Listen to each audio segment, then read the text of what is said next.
I didn't realize that he was going to have the option to take us onto the aircraft carrier and give us a tour. So that was super cool. It was amazing. Hi, we're the Care Kids. Our parents are crazy. They want to take us on a year-long trip. They call it an empathy expedition. We're traveling the states to discover what makes us united. 50 states in 52 weeks. And I saw you.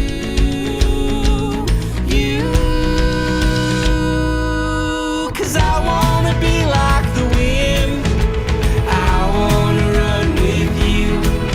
Oh, we can be wolves, howling at the great white moon. I wanna be by your side when we light up the sky for the world to see. Run, run, run, run, run.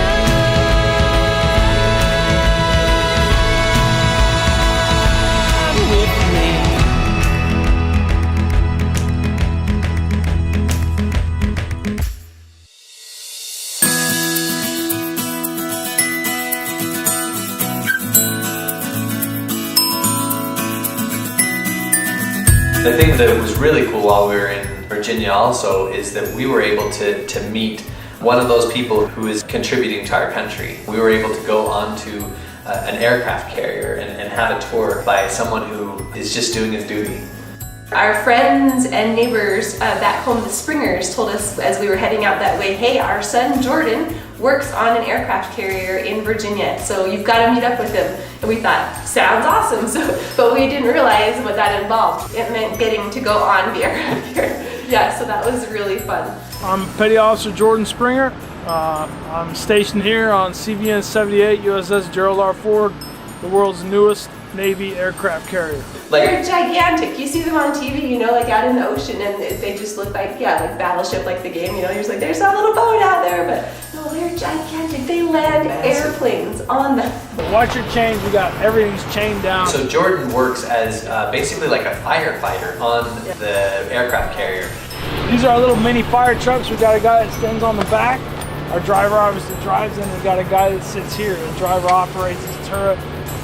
And then if something would ever happen, they're bare right now because when we come into port, we take all the stuff off of them. If something would ever happen, these guys come out and grab this hand line and pull out. We're the first one to start fighting the fire. And then everyone else who's on the flight deck is also trained to fight fires. So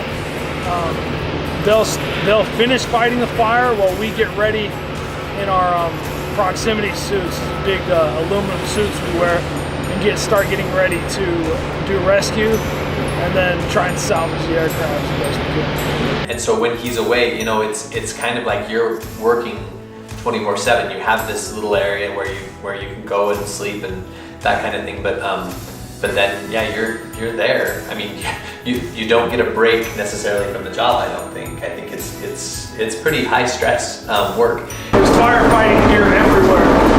Obviously, the biggest hazard on a ship is fire. So you won't go anywhere where you won't see some sort of AFFF agent, firefighting gear. You'll see these purple pipes everywhere. That's jet fuel that goes up to the flight deck. You'll see them running everywhere. We use it for everything. And going through these little tiny portholes and up these little ladders, and it's super cool to be able to go on this aircraft carrier and to talk to Jordan about his experience and what life is like in the military. I had a job back in Arizona. It was going pretty, what I thought was okay, and then I had a review with my boss. It didn't sound so good when I was done with it. So I was wondering, I don't know, maybe this isn't for me in the future. I need to go, I need to finish school. A lot of things I wanted to accomplish, and I knew that wasn't gonna happen. So there was one day I was kind of pondering life, and I happened to be at an Albertsons. And Albertsons has the best chicken. So I went to go get this chicken at the store. I was sitting in my truck eating it, trying to decide what I was gonna do with my life. And right next to the Albertsons there was a Navy recruiter. So I said, what the heck, I'll go talk to this guy and see what he says.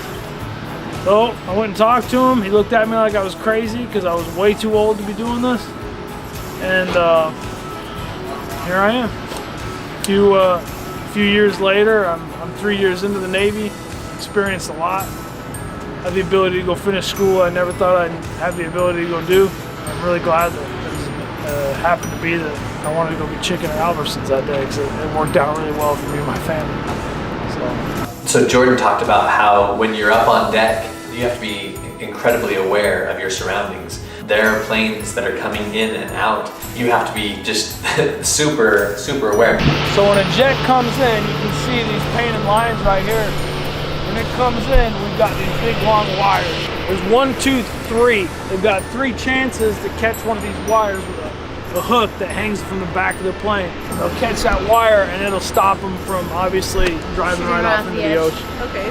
So they don't depend on their braking system. You have to catch them. In fact, not only do they not depend on their braking system, but when they're coming into land, they've got to throttle up full speed, because if for some reason, and that happens a lot, if they miss a wire, they land too far frontward, they need to have enough thrust to be able to take off again.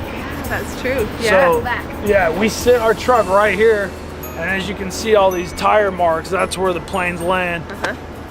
And if they catch that last wire, that's another different thing about this ship, how it's shaped. They're darn near the bottom. They're darn near at the edge of the ship when it finally brings it to a stop. It's pretty scary. They say that's so one of the scary. They go from how fast to stop? They'll start to slow down. They'll probably slow down to, I don't know, maybe 100 miles an hour. Yeah. And then right as they land, they'll throttle up all the way. But you can just feel the power of the jet whenever it lands, because it's at full speed.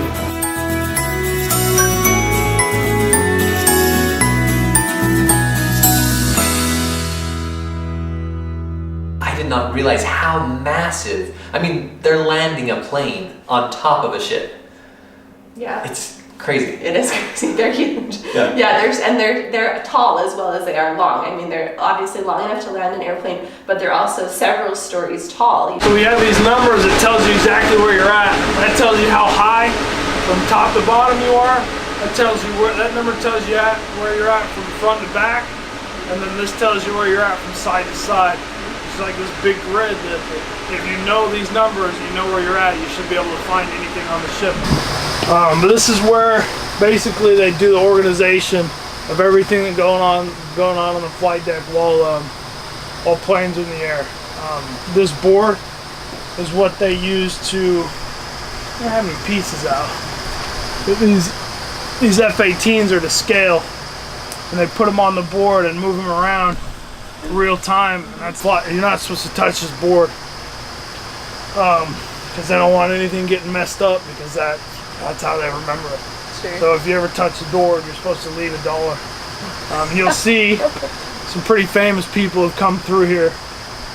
President Donald Trump, he signed this $1 bill. Mark Wahlberg I met a few months ago. He was up here. Dick Cheney.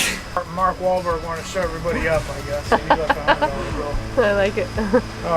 Now it's just become kind of a tradition that you just leave $1 anyway. I would say for me, it's before it was something I always kind of wanted to do, but I never really understood it. Now that I've done it for a few years, you truly understand when people say serve your country, what that means. Now, for me, I'm not sitting in a trench with bullets flying over my head. For me, serving my country requires being away from my family for long periods of time, doing a job that a lot of people wouldn't be willing to do, because mentally it's really tough. But at the same time, we're really pretty well taken care of, and it makes it. I'm proud to serve, because we get a lot out of it. For us personally, also physically as well. I mean, I'm getting my school paid for, my family's taken care of, food's on the table. So there's a lot that it definitely offers as well. Our hats go off to people who serve and give a lot of their lives. Just like George Washington, just like people who are in the military now. Public service really is a sacrifice. That's something I think that we've also just come to be more aware of. Just the men and women who put their lives, and it's not just their physical lives, it's also their emotional lives and their mental lives. They really do sacrifice a lot to keep our country running smoothly and to keep it safe. It is a huge sacrifice.